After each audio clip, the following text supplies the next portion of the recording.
You did go to university in the States as well, didn't you? I did, yes. I had my master's degree there. At what school? At Harvard. At Harvard, the JFK program for government. Now, how do you feel that program is different than any program, or was it different? Was it the same as any program you attended in Turkey, or was it any different? Yeah, actually, before Harvard, I also had a brief experience at University of Texas at Dallas. So I get some, I can maybe compare two U.S. colleges with one another, not only a U.S. college with a Turkish college. My first thing that struck me at Harvard was that the courses were the seminar format. I mentioned a few minutes ago that if everyone was talking, everyone was producing some ideas, and there was no one single teacher standing in front of the board and just showing some things, teaching some things, and everybody taking notes and going home studying for the exam and passing. That this wasn't the idea at all, which creates different challenges for a student like me who was coming from Turkey, because I was so used to the old format.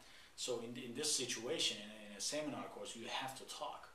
It's a very active way of participating in class. You're not just physically there, but also, actively you have to think and follow what's being taught and participate, create some ideas, views, whatever. I think that was very useful. I also have to say though, it could be because it's a master's program. We have to recognize that. Maybe Harvard's undergrad program would be more like the one that I'm used to from Turkey. So, we don't want to compare apples and oranges.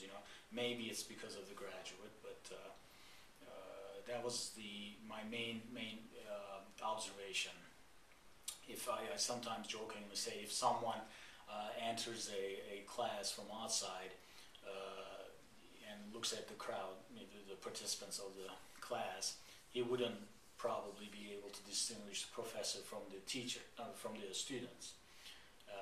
Unless, of course, there's an obvious age difference or something, but with a young professor, because everyone is talking, everyone is producing ideas, and everybody is acting with such self-confidence and putting in so much information that you really, could not separate the teacher from the student in such a setting. I think that's very healthy. That contributed to me a lot. And how was that experience different from the University of Texas?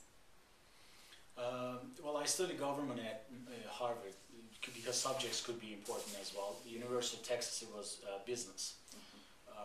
And business is more numbers, obviously. You study finance, accounting, economics, etc. So it was closer to the Turkish style. The teacher was writing numbers on the board, etc. But still, overall, I have to say that it was something that would have the student participate in the whole process more than what I was used to from the Turkish system. Okay. Now, if you had to choose between one system or the other, would you choose one in particular? I think the U.S. system is better.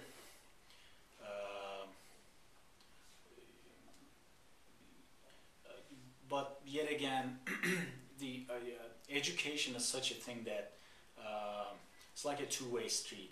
It influences the society, but also it's influenced by the society too. And there are societal differences between the U.S. and Turkey. In the U.S., people are raised from their families, from their everything, wherever they find their training and education at, to act individually. There's a high emphasis given to the individual, so people have higher level of self-confidence, and they're not afraid to assert their opinions. It also comes to the issue of freedom of thought and freedom of expression as well. Those rights are granted and exercised at a higher level in the U.S. society than the Turkish society. So for U.S., I think the ideal system is the U.S. system, but the U.S. system is more compatible with the U.S. society.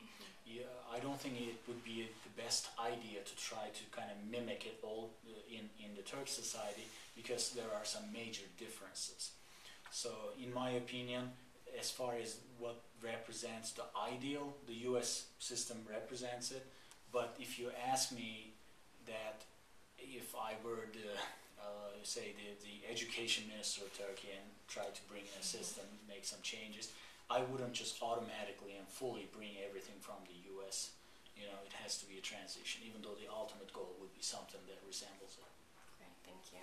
Now, currently you're both a student at the PhD program at Atılım University, but also you're a teacher as well. So how have you taken kind of what you've learned as a student in Turkey and as a student in the U.S.? Do you view the classroom differently than you did before? As a student. As a student, yeah. Okay. Yeah, I think so. I mean, I must be, bringing what I've learned in the U.S. to the classroom. I noticed this quite a few times actually, that some comments that I make and my way of thinking sometimes differentiates. It sometimes translates into some funny incidences as well. This incompatibility of thoughts. Sometimes, not often, but there were some funny cases would happen sometimes. But generally speaking, I think my different view is bringing a good, a new thing to this PhD program that I participate. And that's what I hear from my professors as well. That they're telling me that they very much appreciate the viewpoints that I assert. I study political economy, so it's a very, very, very discussion-based, very, very analytical thing. It's not like physics or chemistry, or you would have the formula and it wouldn't really matter what you think about the formula, because what it does is pretty obvious. Yeah, so in those, as a student, I think that helps a lot. As a teacher, I think the main differences happen as a teacher, that I try to teach my classes in a way that's more closer to the U.S. system, and it's a nice little fresh break for the kids, as I see. They seem to be enjoying my classes and they're performing well. So how does your teaching style differ from your peers? Well, the first thing is the attitude. General attitude of teachers in Turkey, including those who taught me when I was a student here, are difficult. The teachers think that it increases their value somehow if they are more difficult. They're not generous in their grades, and they don't push the kids hard to, or they don't make the kids love the course material, etc. They try to be they think that's the profession. Being professional teacher requires that, being very strict and very, very inflexible. But I'm not like that. I try to make life as easy as possible for my students. I teach as simple as possible, because I don't believe in loading a bunch of information to them and not giving them chances to relate those information to each other. And in my opinion, more information you push to the kids, more you are creating incentives for them to memorize it instead of really learn. Because the difference is that with the memorization, it's in your short-term memory and it will go away sometime later, most likely after the final exam. Whereas with the true learning, it stays with you, and it's the ability to withdraw that information when you need it in life. If you can do that, then you learn that thing, and that's what I'm trying to do with the kids. And as far if you're asking for the methods, like what methods I use in my teaching,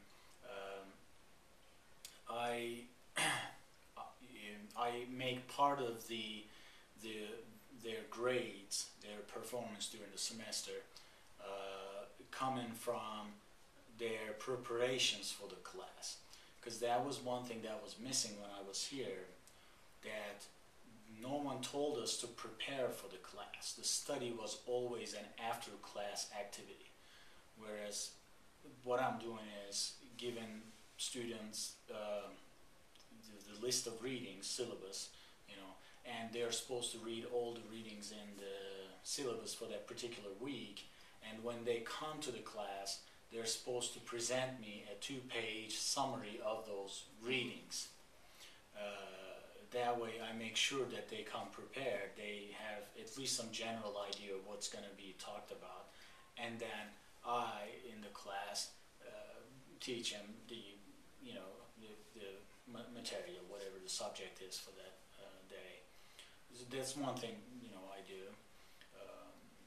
Another thing, I'm not much exam oriented. I don't do midterm exams or anything.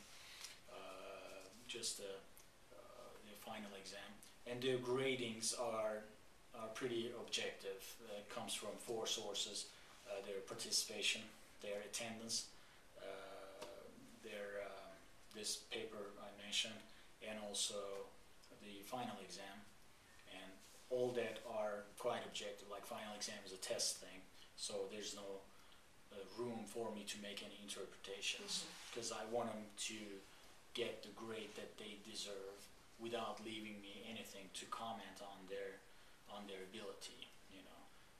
Same with attendance. However many times they came to class, they take attendance. Out of 15 classes, if they attended 12 of them, is 12/15 that grade they get from it. For participation, every time they talk, actually this one thing maybe new I do as well. This semester I'm teaching an international relations course, and in that course, obviously it's very much related with the foreign events and world events, etc. And I think it's a crucial skill, that an IR student or graduate someday follows what's going on in the world very closely, day to day. So in order to give him that habit, I am making him bring a news article about an event that happened in the last week, and at the end of every class, I am picking them from my attendance list and then asking them what they have and have them talk about it. When they do that, they get full grade, 1 out of 1. If they don't have a paper, if they don't have comments or anything, they get a nil. Things like that. So yeah, that also seems to make him kind of relate to their daily lives a lot too. He kind of breaks the ice of this like cold academic scholarly thing, and because newspaper is something that they all are reading after all, and they bring their physical newspapers, and at the end of class, they're opening and talking to one another about it. That's what they would do. They would see their parents do in their homes to begin with. So that's that's good to relate it to their daily lives.